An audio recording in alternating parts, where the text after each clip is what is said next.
flowing down and so just slowly grinding through. And the stuff that filled in the dinosaur tracks was softer than the tracks themselves. And so they kind of scooped out the tracks, and you can see them kind of walking around through the riverbed, which is pretty awesome. That's cool. That's to the west of the Dallas-Fort Worth area. Is that right? It's kind of to the south. Yeah, it's a Yeah. little bit to the south. It might be a little to the west, but it's mostly south There's a from where I am. place Carla used to go in that area that had like old, like ancient animals, but they look like little vertebrates, but they're like an animal that's like a extinct animal from, I don't know, some Cambrian explosion or something. And you can see these little segments, and they're all over the landscape. I don't know if it's around the same area, because she was in that Yeah, same the area. whole DFW area, geologically speaking, is in the Cretaceous, and then as you move south towards Houston, you get to younger and younger Yeah. formations, and as you move north, towards Colorado and Utah, you get older and older stuff. Yeah. But we're just full of T-Rexes and stuff like that Yeah. Yeah. Yeah. in Yeah. this area, which is pretty awesome.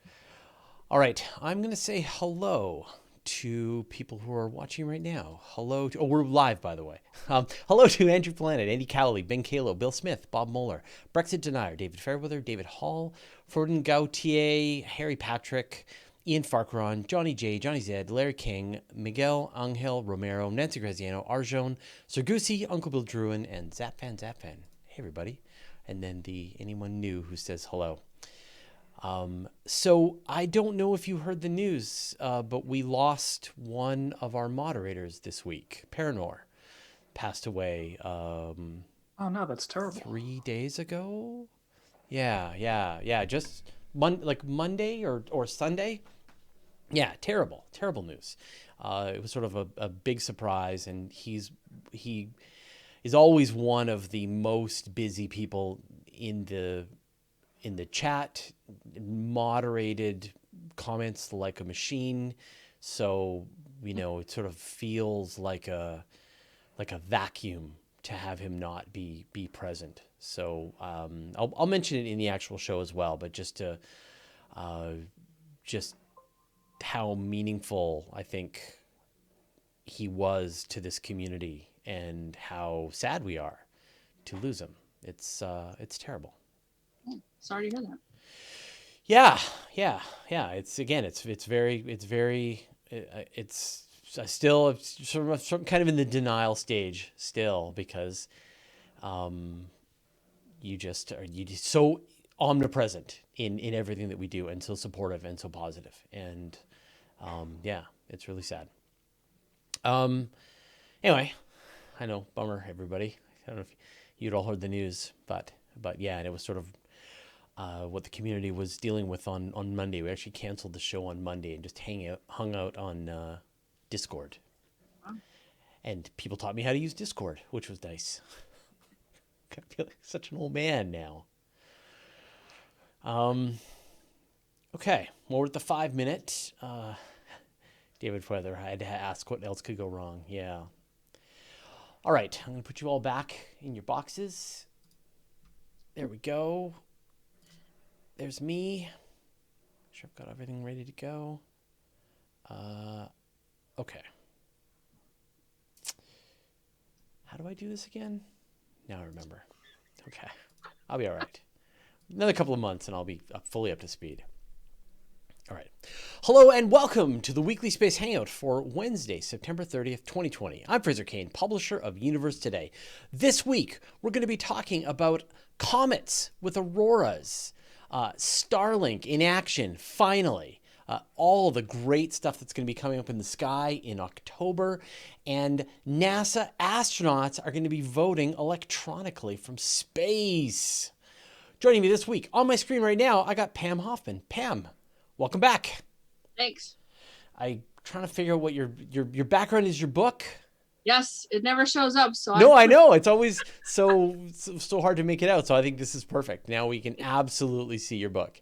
Very cool. Yeah. Right on. Back, we got Morgan Renberg. Hey, Fraser, happy podcast day. Is this your first time coming back since the This in the new season. season? Yes, it is. It's Excellent. so much fun to be back. Yeah, we missed you, and you were just talking about a an adventure that you went on looking for Yes, it turns out dinosaur bones. dinosaurs are just as cool as stuff in space. So it's fun to like more than one thing. How many of us like it really was either could have gone either way. Dinosaur bones, dinosaurs or space. Robots. Don't forget robots. Robots, yeah, robots, dinosaurs or space. Like it could have I think it been was the ocean. ocean, fine. Ocean. It's just good to marine remember that there are biologist, a lot of cool yeah, things in the world, and archaeologist. it's fun to Yeah, love them yeah. all. Yeah, exactly. I think if you have those like 5 things, I think we all probably could have ended up in any one of those combinations of At least. yeah, or putting them together. All right, and then we got Moya McTeer. Moya, welcome back. Hello. Thank you. It's been so long. It's been so long. Yeah, yeah. You're filling in for someone who's sick this week, so thank you for being able to show up at the last minute and participate. All right, now before we get on to this week's special guest, I want to make a quick announcement, which is that one of our own passed away on Monday, and that was Paranor, who was one of our most dedicated moderators in the Weekly Space Hangout crew. Did a lot of behind the scenes technical work on helping get our episodes simulcast out onto Twitch, was helping out in the moderating the actual comments and just helping keep everything organized and playing games, and was just a really great member of everything that we did. And we learned the news that he passed away on Monday, so just a couple of days ago. And I was mentioning this just before the show that like a lot of the work being done behind the scenes was by Paranor. And so to not see him here and to know that he passed away is really heartbreaking. And for those who want like more information or want to make a donation, we've got a link we'll put in the show notes, but it's the White Family Funeral Home. You can find out more information and leave a message for the family, just so people can know what a difference he made in all of our lives. So, Paranor, this one is for you. All right, let's move on to this week's guest. We've got Dr. John Kiss. Dr. Kiss, welcome to the Weekly Space Hangout. Thank you. It's a real pleasure to be here. Thanks for stopping by. So the question I always like to ask everyone is, who are you? What do you do?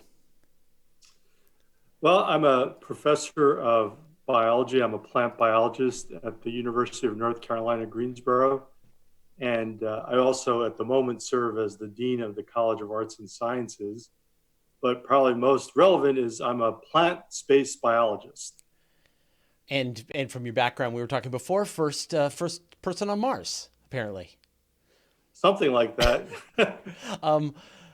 So let's talk about some of the experiments that you've done to figure out how well plants do or don't grow in space. Yeah, so let me take a step back. I'm really interested in the interaction between gravity and light in plant development, and I'm very interested in basic mechanisms. And I view space flight, microgravity, as a real unique opportunity to learn some new things about plant growth and plant physiology. So the latest experiments I've done have focused on light perception or phototropism in plants. And you actually all know about phototropism. It's when you have a plant on a windowsill, you have to rotate it around because it's directed growth in response to light. Well, on Earth, gravity and light are always interacting, but we've made some really cool discoveries when you take away gravity, such as in the microgravity environment in low Earth orbit. You could make some really fascinating discoveries about light perception, things that are not observable on Earth because of the overpowering effects of gravity.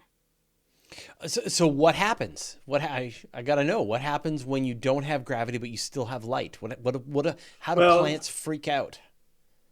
Well, so plants, if they don't have gravity, they're going to be, in a sense, more responsive toward light, more reactive to light. And one of the things that we discovered in our space experiments is that there's a novel sensing mechanism in plants. So, you know, that plant, the windowsill that grows toward the light, if you break that down into the different parts of light, the different components, the Roy G. Biv of the prism, the plants are actually responding primarily to blue light.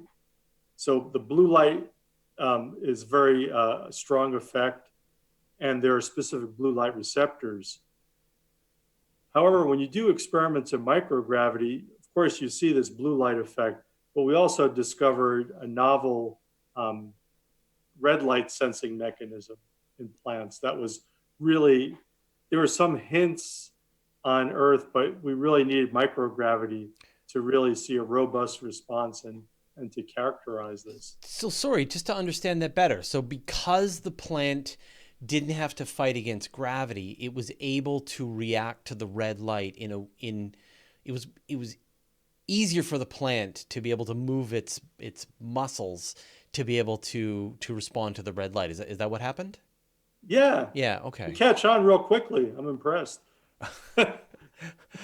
Well, I mean the part that I'm super excited about is the gravity part, but sure, light, fine, that's cool. And so what then have you found in this research above and beyond, I guess, them being sensitive to red light? Well, so I mean the reason NASA is interested and funds this kind of research is I'm interested in it from basic mechanisms, but I'm also interested in the same reasons NASA is interested is if you're going to grow plants on long-term space missions or on colonies on Moon, Mars, you have to understand some basic mechanisms, how they react to microgravity and how they react to reduced or partial gravity. And that's kind of been the most recent focus of our work is understanding how plants respond to reduced gravity. So, you know, for instance, you know, the moon, the gravity level is 1.6 G. There's old pictures of the Apollo astronauts. They're hopping around the moon, but they have a 600-pound backpack on. No matter how physically fit you are, that's pretty hard to do on Earth. And Mars is a bigger planet, so it's 3/8 G. So it's really important to understand how plants react and grow in those environments. And that's where we made some really cool recent discoveries. It's interesting to me because, I mean, I know that, I mean, we obviously know what happens to the human body in Earth gravity, and we know pretty well at this point what happens to the human body in microgravity. Many of the negative impacts can be dealt with through exercise, but there's a few things like fluid redistribution and problems with the eyesight and things like that they don't seem to have a fix for. Are you able to see similar effect in plants? I mean, I don't know if you can exercise a plant, but can they handle it long term? Or do you see that degradation? I mean, so I think the surprise, I mean, plants will actually, they'll undergo some physiological changes. And for instance, you know, you talked about fluids. There could be some issues in terms of conducting water and things like that. But they adapt pretty well. But I think the thing that I find the most fascinating in our recent discoveries on the International Space Station, we actually looked at these light responses. When we looked at them in microgravity where they're really strong, we looked at them at the moon level of gravity and the Mars level. And we had a really fascinating result. What we found was that on the moon levels of microgravity, the moon levels of gravity, the 1.6 G, it was pretty much just like microgravity. There wasn't very much difference. But the Mars level, the 3/8 G of gravity, the responses were pretty much like Earth on Earth at 1 G. And I'm extrapolating a lot, but what that tells us is that if we're going to have a greenhouse on the moon, there might be some problems in adaptation because that low gravity level is like pretty much like microgravity, but the Mars level of gravity is really sufficient, at least for the parameters that we studied. So can you talk about the apparatus, the experiment that you were actually able to do? Because I'm not aware of any artificial gravity mechanisms that have been on board the International Space Station. Well, there actually are quite a few. So what we do, the way we do these experiments is we use a device called a centrifuge that spins around, and it creates a gravitational acceleration. Now, I don't know how much you recall about the history of the International Space Station, but at one point they were going to put a giant centrifuge. Yeah. Like the Nautilus X keeps coming back and never makes it to the station. Yeah, and that's really unfortunate because that would tell us about medical physiology, all those the bone loss, fluids, muscle atrophy, all those terrible things that happen to astronauts, even when they exercise. I mean, they mitigate it, but, they would have really been able to study that. But there are several laboratories on the International Space Station which have small centrifuges. Okay. And I studied small seedlings, and I was able to use one of these small centrifuges. The lab facility I used was called the European Modular Cultivation System, EMCS, and it was really an incubator for primarily for plant research, although you could use some microorganisms and things like that. But anyway, the EMCS had actually two centrifuges. So you could do the experiment with the centrifuge off, microgravity. You could do the 1G control, but then you could do the intermediate levels of gravity, and that's what we did. So it was a pretty cool, sophisticated experiment. And I actually think there's some other small centrifuges and various instruments on board the International Space Station. I really think this area of research has been kind of underexplored. People sort of think about it, but they're all excited about going to the moon, but and the Mars. But we have this opportunity now as a test bed. Now, again, it's limited. We don't have that big giant one, but we could do some experiments, and I think we should be doing more of them. So just to extrapolate, then, I mean, was there a sweet spot that you were able to find where if you're below that line, like if 1/6 gravity is not long-term sustainable and 3/8 gravity seemed to be okay, was there a cutoff in there somewhere in between? Yeah, I don't. We have a data set. I would say it's actually. I don't know what it is exactly, but it's pretty. So 1/6G is like 0.17. It's probably even just a little more than that. It's probably like 0.2 Gs. Right. Okay. So it's close. But the moon is not good enough. Yeah. But if you go just a little higher, it's good enough.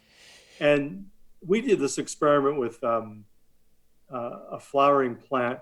But interestingly, there was a group years and years ago that did this experiment with protists and phototaxis, gravitaxis, swimming protists. And their results were really similar to ours, that the moon level was kind of like microgravity. But if you go higher than that, like they found 0.38, 0.3 G or something like that was just as good as Earth. Yeah, it's interesting. I sort of think of that as an analogy of like when people climb Mount Everest, there's this spot called the death zone, or even to get above whatever it is, like 7,500 meters or so, then there's just not enough oxygen and you're just living on borrowed time until you can get back out of that. And so I'm kind of imagining, assuming, and this is of course, as you say, there's been chronically underexplored what this does to the human body, but assuming that you can extrapolate to mammals, one is where they're just going to be trying to mitigate the downside. They're going to be exercising on the moon, just trying to survive until they can leave low gravity environment, while maybe long-term habitation is possible in a place like Mars.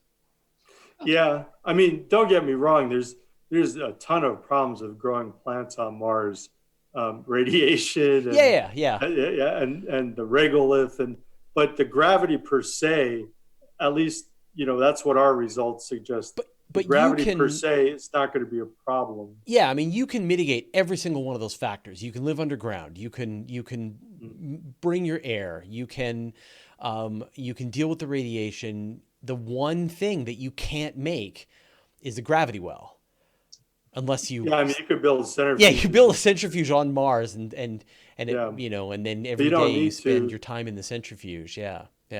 But if I may step outside of plant biology and think more broadly about going to Mars, and you hinted at this when you were talking before the show, when people think about going to Mars, they think of like, build that big rocket, build that big sucker, let's get there. And that's true. I mean, that's certainly part of it. But if we had that big rocket, we don't really know enough about biology. I mean, I'm a plant biologist, but we don't know enough about human biology.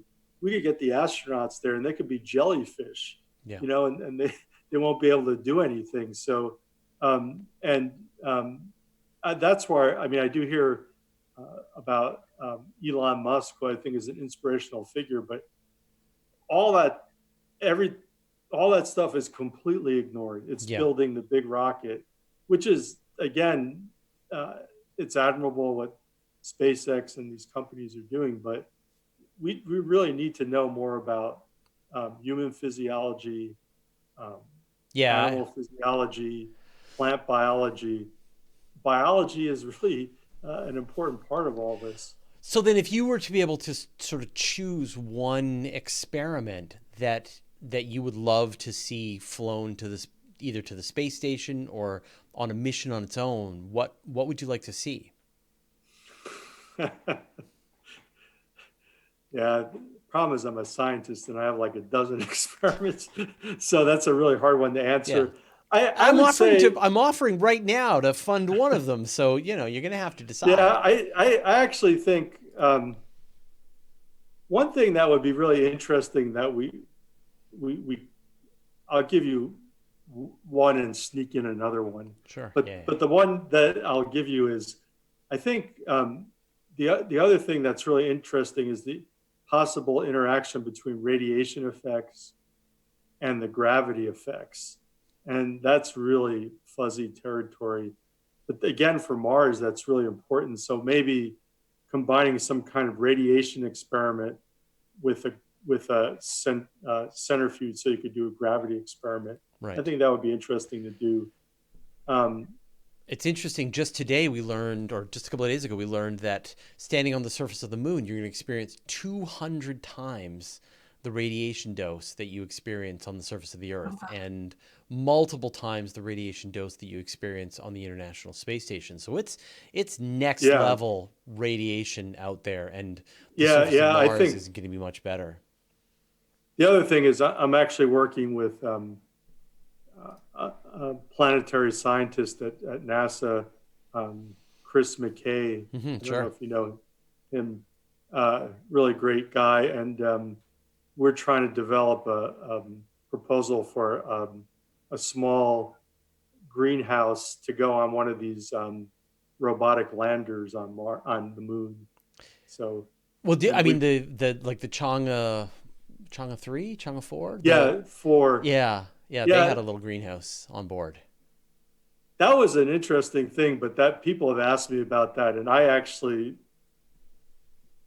don't think it was I really admire the Chinese for doing that, but I think the experiment really didn't work. I think any growth in germination was before they got to the moon, through some watering. But so I don't think anyone's grown plants on the moon. I've got a fascinating question from Unc Willie in the chat. Would 1.5 G be bad? Would a strong gravity planet be no good? Have you thought about what would happen if you went beyond 1 G? Yeah, actually, that's a really good comment because some people, that's a really good question and comment. And I wasn't going to talk about it, but it's a great question. Some people view all these things as a continuum. So, you have microgravity, the reduced gravity 1G, and then hyper G is what he's talking about. And some people think you could actually extrapolate back. So don't do these expensive experiments on the ISS. Do hyper G. And the Interesting. problem, Okay. the problem is for most of the parameters, I don't think it's you could extrapolate it back. It's very interesting. 1.5G won't be a problem, but imagine weighing 50% more than you weigh now. Would you like that? I wouldn't like it. I need to lose weight, not gain 50% of my weight. But I think it's a great comment because scientists have certainly thought of that. I don't think 1.5 or 2G is really going to be a problem. And people have studied, actually, there are very few studies. Years ago, we studied plants up to like 12G. And wow. Like I put a plant in a centrifuge, spin it up to 12G and see how it grows. Well, plants will survive like 600G, by the way. Really? Which an astronaut, yeah. Oh, wow. Okay. They'll look kind of crummy and stunted, but they won't die if you put an astronaut at 600G. It's probably not too good for them. Yeah. I'm wondering, what do these look like? I mean, most of us have done the experiment with a regular plant in the sun and then a plant in the closet, and how they look different. Do these look different? Are they bushier when there's in microgravity, or can you tell? Well, I mean, it really, so that's a good question. It really depends on the kind of species. Now, the one thing, full disclosure, I've worked with small seedlings, so they don't look all that different. Okay. And the reason I work with small seedlings is because there's no space in space. So all the, space is very limited. It's been misnamed. Yeah. And so like on our last experiment, I think we had 1,200 seedlings in a real small area. And for a biologist, that's great for statistical significance and stuff. But Pam, your question is, I mean, it just depends how you grow the plants. They could be bushier. Okay. It gets really tricky though I'm actually pleased I'm working with seedlings because they're kind of easy to grow. Once you get bigger plants, there's all sorts of problems because then you have more problems with water delivery and aeration in the root zone. It's hard to grow. I don't think we have really great greenhouses on in space. I mean, there's some facilities, but there was a great Larry Niven book. I don't know if you read it, where there were these trees that were kilometers long because they were growing in microgravity, and so the trees just went on forever because there was no weight pulling them down. I mean, the sequoias, right? They're the maximum height that is permitted by gravity. Is it gravity or oxygen that limits that here on planet Earth? You mean for the big trees? I actually don't know. Yeah. Okay. I think it's water, because what happens is, all the roots are, all the water is absorbed through the root system. So, when I look at those redwood trees and stuff out west, they're beautiful, but they have to get the water all the way up there. I think that's probably what. Yeah, really the capillary action, be able to pull that water. Well, we've run out of time for the interview. So, if people want to follow the work that you're doing, where should they go? Well, I think I sent some. There's some websites about our past experiments. I did a TEDx talk about growing plants on Mars, which was really fun, and kind of describing the experiments. Fantastic. We'll link to that in the show notes. But you're going to stick around for the show, so I'll stick around. That'd be great. If I leave a little bit early, will you still like me? Yeah, of course. Yeah, no problem. Okay, good. All right, well, let's move on to the news of this week. Morgan, I want to talk about the fact that comets can have auroras. Yeah, this was a paper that came out recently that really grabbed my attention. And it's based on data collected by the Rosetta spacecraft, which you might recall spent like a decade flying out to comet 67P Churyumov-Gerasimenko, and then orbited it, dropped the Philae lander, and collected all sorts of data before they finally crashed it into the comet just to kind of get rid of it. But there's still a lot of data that's being analyzed. And one of the neat observations that they have come up with is that there's aurora happening at the comet. And this is sort of totally out of left field. We, of course, know of aurora here on Earth. That's what we think of as the northern and the southern lights. And we've seen aurora on all sorts of other planets, maybe most notably Jupiter and Saturn. And aurora happen when particles from the sun, so these are electrons and protons, get funneled into the atmosphere by a planet's magnetic field.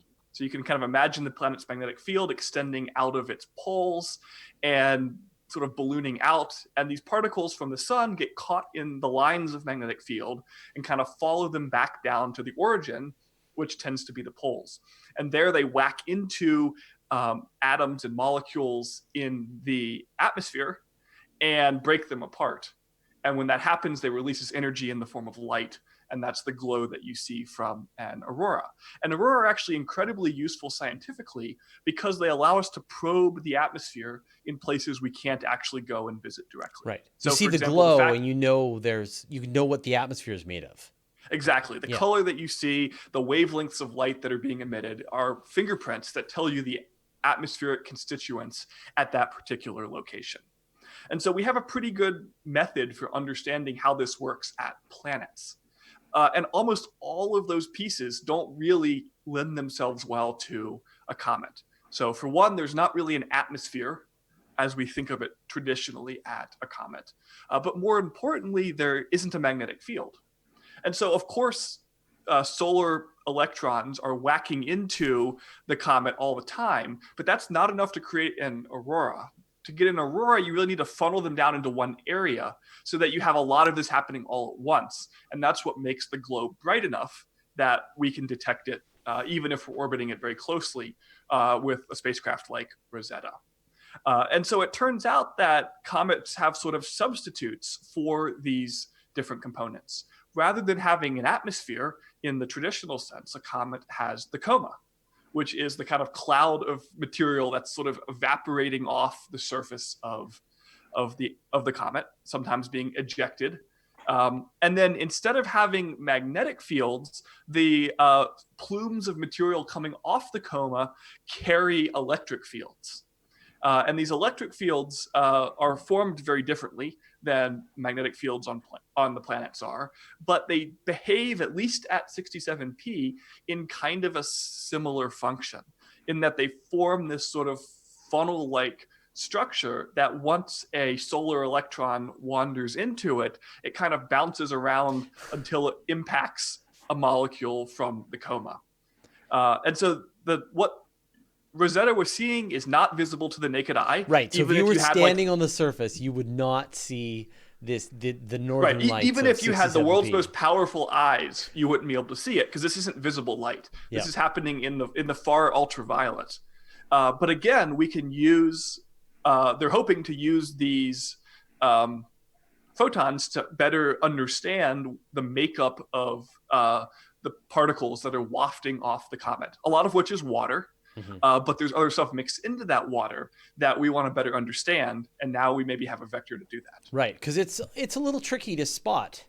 And I know a lot of these, they do things like watch how the comet, like with a lot of atmospheres, they'll watch how the comet moves in front of some background object like a star and see how the light is being changed as the light is passing through the coma. But in this case, to actually see the rise and fall of the auroras on the surface of the comet is a pretty amazing additional opportunity. They did something similar with Mars. I don't know if you saw this just a couple of months back. They were actually able to start seeing auroras at Mars as well. Once again, you can't see it with the unaided eye, but you can see it with with instruments and same thing. It's just another reminder that even these really small objects are incredibly dynamic. And at all scales, from the really big scale, you have the tail of the comet, all the way down to the fine structure that's happening in the coma right above the surface, to what's going on the surface of the comet itself. Things are happening. This is not just like a solid rock just kind of tumbling through space. And it seems like every time we have the chance to peer very closely at a new solar system object, we discover that there's a heck of a lot more going on than we kind of naively assumed when we were trucking our way out there. Fantastic. Thanks. All right, Pam, let's talk about what we're going to be able to see this month. Oh, I'm so excited because it's been a little slow and boring, but October is a good month for conjunctions. And if you go out this evening, you can see Mercury in the west. So on October Maybe 1st, you can. yeah, I can see it here. October the 1st is the full harvest moon, which is rising in the east, and Mercury will be in the west. It'll be at its closest approach also on the 6th of October. Now on the October the 2nd, the moon and Mars will be in conjunction. October the 13th, the moon and Venus are in conjunction, and Mars is at opposition. Yeah. So if you imagine the sun and Earth, and then follow that straight line out, Mars will be at the opposite side of Earth from the sun. So then I'm going to have two opportunities this month to go on Twitter and explain to everybody that that bright star that they see beside the moon isn't a star at all, but actually a planet. Half of the time it'll be Venus, and then half of the time it's going to be Mars. Well, there'll be a time. I don't know if it'll be half of the time. Yeah. But I'm just saying, like that's like my Halloween. Like every year, whenever these conjunctions happen, I go on the internet and then I get to have these great conversations with people because they're like, I had no idea. I never saw that star. How come I never saw that star beside the moon before? I'm like, well, it's not a star. It And the moves. moon moves and the planets move, and welcome to the night sky. So that's great. And with Mars at opposition, that means it's the closest to us. In Yeah. fact, we launch when Mars is close to us. Of course, we don't launch like from Earth straight out at opposition. We launch it so that it catches up with Mars at the point of, when they're closest together in that trajectory. I don't know a lot about that kind of science, which is fascinating to me. But anyway, I will go ahead and continue this list because on the 17th, the moon and Mercury will be in conjunction. Those are all evening type of, meetings. In the morning, on October 2nd and 3rd, Venus and Regulus will be together. Oh, wow. That's nice. Yeah. It's nice when that happens. That's pretty cool, and it doesn't happen very often. I think it's been like 8 years. So the thing about Mars too is it looks pretty orange, and don't feel too bad if you don't see that, because people told me that for years, and I never saw colors in anything except one night I go out and I look up and I'm like, oh, wow, that is really orange. And it was Mars. Yeah. So maybe you'll see it orange. I'm right seeing it now. already. Absolutely. Yeah. Very cool. Very Yeah. cool. And I want to give you a little teaser because the end of 2020 is going to be a great conjunction. That's what they call it. Yes. So I'll put these in the comments after we post the video, so people can find them more easily. Yeah. The great conjunction. This is going to be Saturn and Jupiter so close that you can see them in one telescope view. Oh, I wasn't going to give it away. Oh, we've been talking about it quite a bit, so Okay. it's not. If it's a spoiler, we spoiled it. I see. But can you just imagine what that's gonna? I mean, obviously we could simulate it very accurately, but the point being, look through the telescope and you'll see Jupiter and Saturn together in the same field of view. You'll see the rings of Saturn and the moons of Jupiter together. This has been a moment that I've been looking forward to literally for years since I found out Very about cool. this. Yeah, we can imagine it because Jack Horkheimer came and talked to one of our events in Akron, Ohio, many years ago. And he said the night that supposedly Jesus was born was a conjunction of 3 or 4 planets. So it was like huge light in the sky. So we do know something about that from biblical stories. Yeah, their astronomical data wasn't so good though in the Bible. Like you can't sort of see the right ascension and declination, and right, that's what we really need. But something happened back then, so. The other thing that's pretty exciting is, and I know you're not going to be able to get a chance to see this, is that we've got a ton of solar activity and there's some big Aurora alerts. We got one of the highest Aurora alerts here in Canada just a few hours ago, last night. So every day for the last couple of days, it's been quite high Aurora alerts. And that means, like, not only are we going to see them up here in Canada, but you're going to probably see them as far south as the mid latitudes of the United States. So I would say possibly Northern California, parts of the Middle East, of the Midwest. You're going to see it in some of the northern states in the East. So if you've ever wanted to see an aurora, I highly recommend keep an eye on some of the aurora charts and see what the aurora activity is going on. And if you're seeing high aurora activity in your area, just give it a shot. Go outside, keep your eyes peeled to the sky, and see what you can see. And you may be surprised. So we never get aurora alerts out here. No, you're too far south. Yeah. Awesome. I can't wait. It's going to be a very good month. All right, Moya, let's talk about voting from space. Yeah, so on Halloween, which is a great day to launch a rocket, I think, SpaceX's Crew 1 mission will launch to the ISS. And I don't think they've made a plan for trick-or-treating, but they have made a plan for voting, which is important. And so NASA has had these procedures for voting in space for 20 years at this point, more than 20 years, actually. The first time was in 1997. But a cool thing about this time voting in space is that November will mark 20 years of continuous human presence on the ISS. So they have had plenty of elections happen while people have been in space. And if you are interested, if you don't know how many people are in space right now, you can go to the website howmanypeopleareinspacerightnow.com and it will tell you that there are 3 people in space right now. I just thought that was fun. So the procedure for voting was established in 1997. There was a Texas law that was put in place. It's Rule 81.35 if you're a legal nerd and you want to go check it out. The reason it's Texas is because most astronauts live in Texas. So this law that was passed said that eligible voters could use electronic ballots to vote from space if they will be in space on election day. And those ballots have to be requested 6 months in advance. So you have to do a lot of prep work, but that's fine because if you don't know 6 months in advance that you're going into space, something is wrong. Yeah. According to Shannon Walker, who's going to be one of the astronauts launched on Halloween, the way it works is that your county where you vote will work with NASA to send you a PDF that you can fill out and then email back to the person in your county who is in charge of elections. And it's not a regular email. It's super encrypted and there are a lot of passwords and a lot of unique identifying codes, but it is essentially you email back a PDF, and that's how you vote for the place. Right.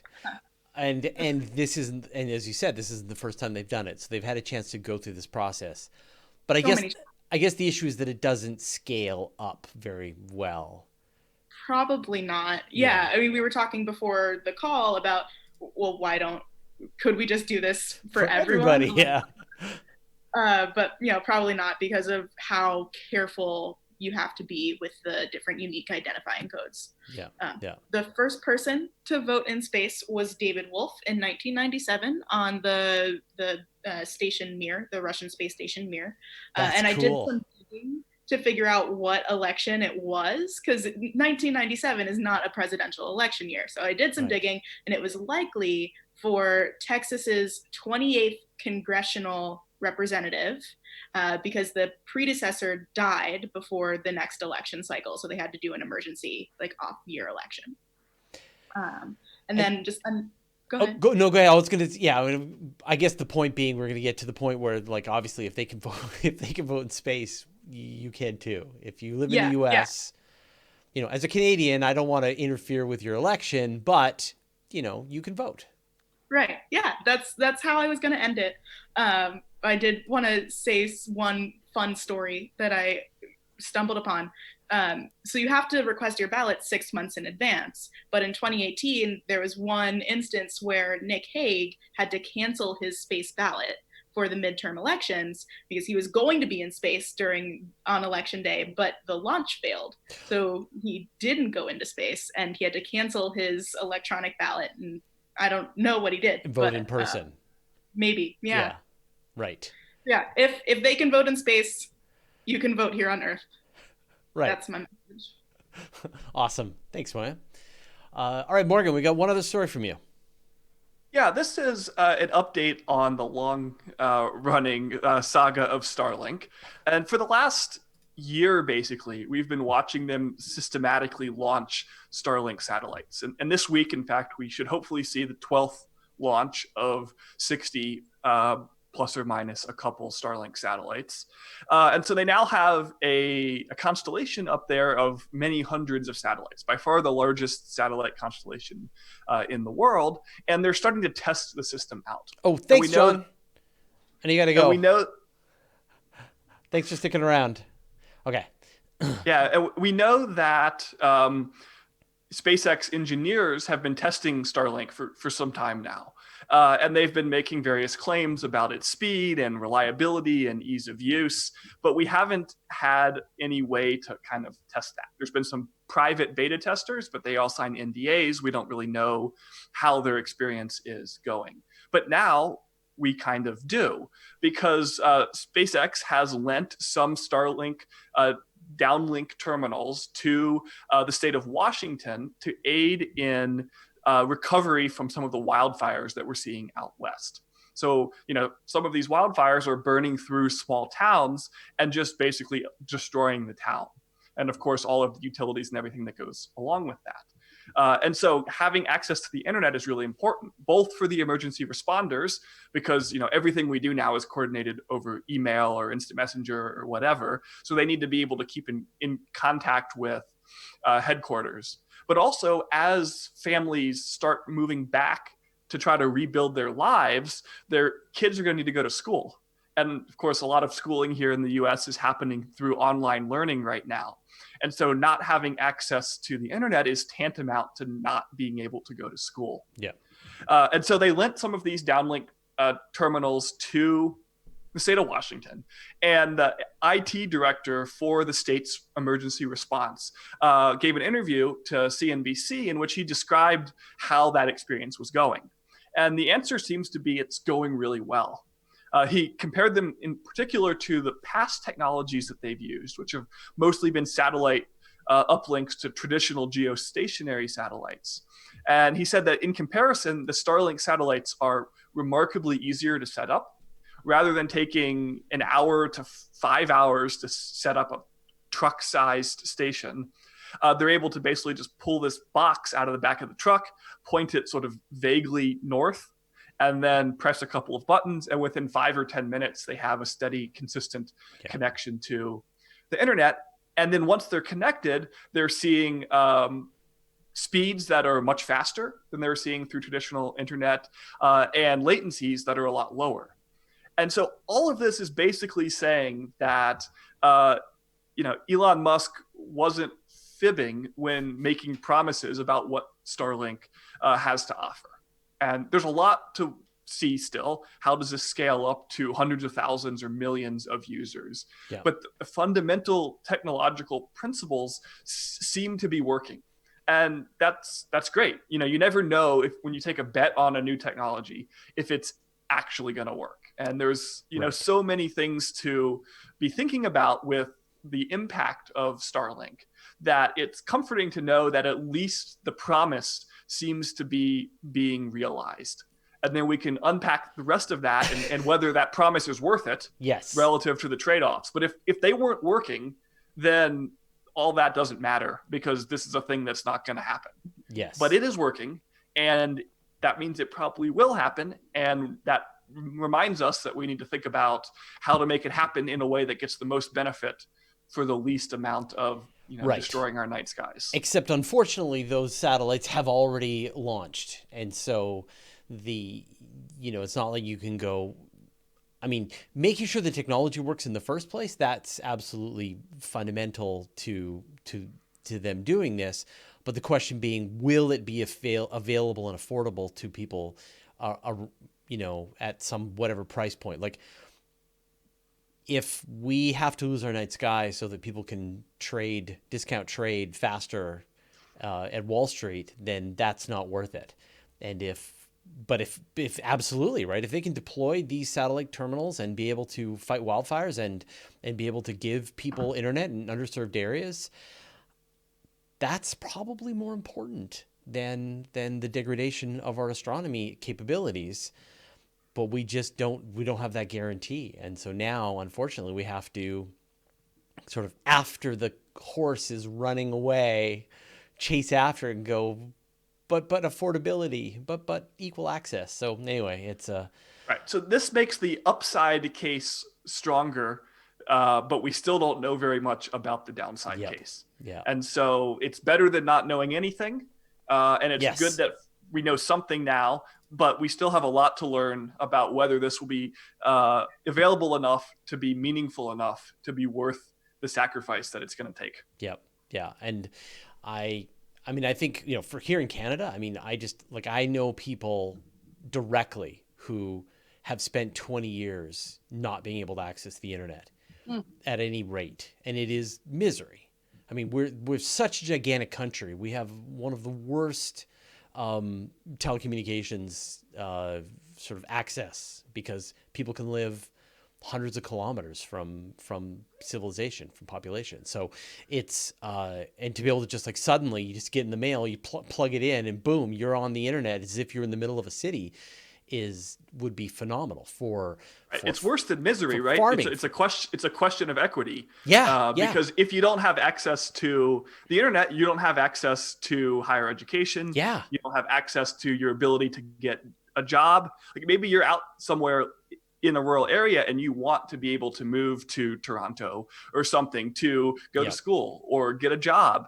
That is hard to do if you don't have access to the internet to line up an apartment or buy a plane ticket or any number of things. And so if the promise is real, then the benefits will be making the modern world accessible to a huge number of new people. And this is one strong step. Right. This is one strong step into saying that's possible. We just have to see whether we'll actually realize it. It will be interesting to see what happens as it does scale up. I mean, if they're like literally the only people and a couple of beta testers getting access to it, they're probably the only people in the entire service area that as all of those satellites are passing overhead, they are getting access to everything. But what do you do when there are whatever is capacity in the service area?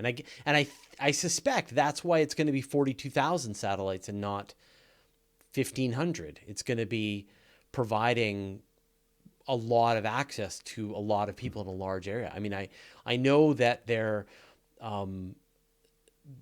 saying there's actually only a fraction of the population that it will be it'll be the right option for it. Like, people who are fighting wildfires in the middle of the California forest, or people in Canada who are away from a major city center. And they say, if you're living in a city, it's not going to be for you. It's probably going to be 5% of people will actually be, this will be the reasonable That's a lot of people. It is a ton. And those are the 5% of people who need it the most. Well, that have no way to access it right now and are falling behind when it comes to being, as you're exactly right, being able to access the internet, being able to do higher education, and especially now during COVID, the pandemic, right? Being able to educate, remote learn with your children. I mean, you've heard these stories about people having to go and camp outside Taco Bell to get access to the Wi-Fi to be able to, so their kids can just go to school. It's a rough time. I had not heard that. Have you seen any of these in the sky, Fraser? Oh yeah. Oh, okay. I haven't seen it. Yeah, it's a little easier in Canada because we're a little more north, and so they're more illuminated during the summertime as they do their pass overhead. But I saw the first train go overhead, and it was I've seen probably 3 or 4 trains go overhead now over time, and it's absolutely a little string of lights moving through the sky. I haven't seen them once they're at their final Once they position. disperse, they get dimmer to the naked Yeah. eye. Yeah. But that doesn't help astronomy. No. So, but you can absolutely see them, and it's pretty cool to see them. I mean, it's heartbreaking, but also pretty cool to see them head Just overhead. have to go out there for our astronomy. Yeah. All I'm right. okay with that. Well, we've reached the end of our show. So Pam, you're back on my screen. So why don't you tell us what you're working on and where people can find out more?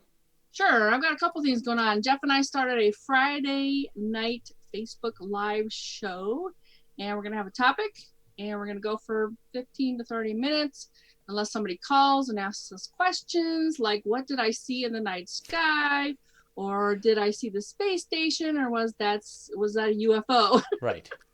That kind of thing. Of course, the book is available. I actually still have a special going on the website, and I've got the link for that too. I'll add it in the comments.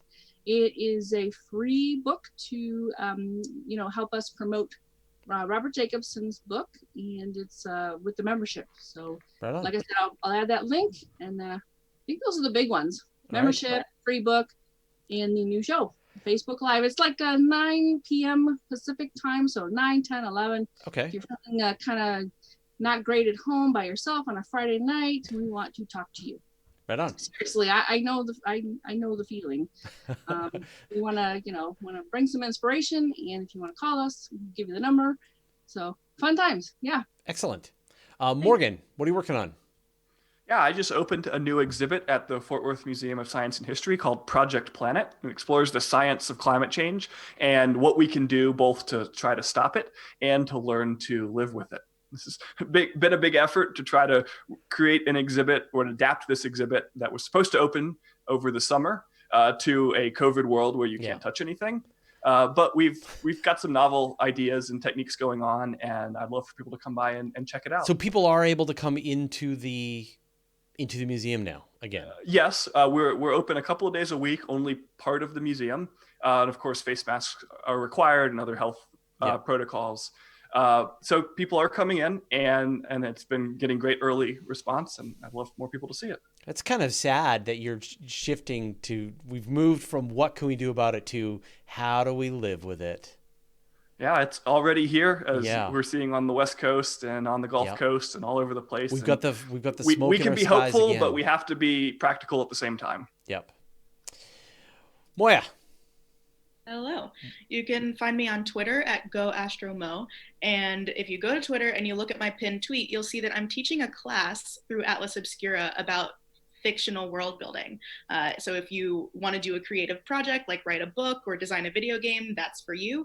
But even if you don't want to do something creative, my approach to world building is facts-based. So most of the classes, 7 out of 8 of the classes, teach you the foundational concepts of different academic disciplines like geology, astronomy, obviously, biology, history of science and technology. So go to Twitter, check that out.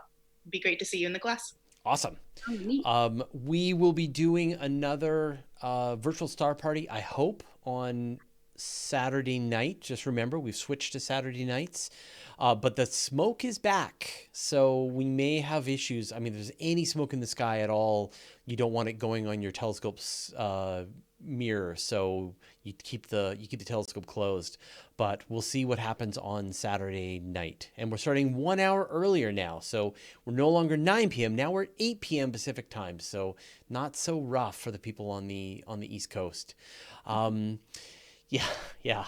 was pretty. People were pretty tired. People were falling asleep in the middle of running their telescope. We've got an episode coming up very shortly about primordial black holes on my channel, so we'll be talking about that. I'm going to put everybody back on the screen. There you all are. Awesome. So once again, thank you everybody for watching us here on the Weekly Space Hangout. Thanks to all the moderators. Thanks to my co-hosts, our special guest. Thanks, of course, to Nancy Graziano for all of the work that she does behind the scenes. And thank you, Paranor. We miss you already. And I really hope that people will get a chance to go and check out the site. We'll put a link in the show notes where people can show support and contribute to funeral and other sort of arrangements for that. So we will see all of you next week. Thanks, everyone.